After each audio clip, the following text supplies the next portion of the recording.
Stipadah Palembang, wisuda S1 Ilmu Hukum dan S2 Magister Hukum, dihadiri PJ Wali Kota Palembang dan Ketua DPRD Sumsel.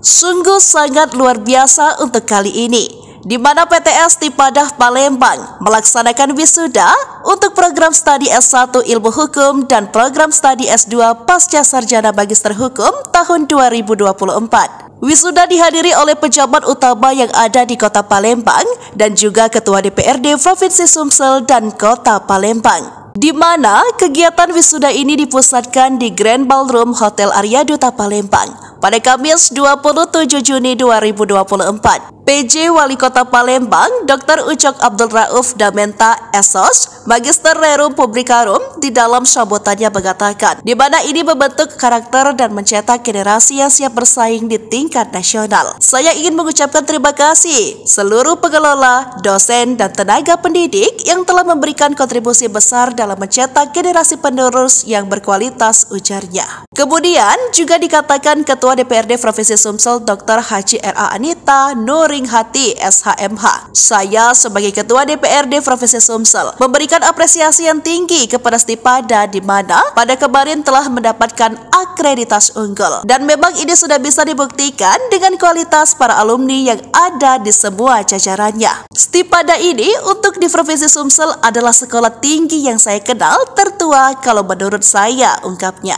Kemudian daripada itu disampaikan Ketua Stipadah Palembang Prof. Dr. Haji Firman Freddy Bustro SH MHum CTL dengan diraihnya akreditasi unggul, tentunya sangat besar peluang para alumni khususnya yang ingin mencari pekerjaan sudah lulus seleksi administrasi. Karena untuk meraih akreditasi unggul ini sendiri pun sangat sulit, dibutuhkan memang kerjasama serta kesolidan, katanya. Begitu juga diungkapkan salah satu alumni PTS Stipadah Palembang dari S2 Magister Hukum M. Danang Ramdhani Darmawan SHMH dengan didampingi Haji Darmawan SHMH, di mana saya pada hari ini didampingi oleh kedua orang tua saya, yakni papa saya yang pernah jabat Ketua DPRD Kota Palembang pada periode 2014 hingga 2019 yang sekarang profesinya adalah pengacara peradi. Tentunya saya sangat senang, bahagia, terharu. Pada akhirnya lega juga setelah beberapa tahun belajar di Stipadah Palembang ini, katanya.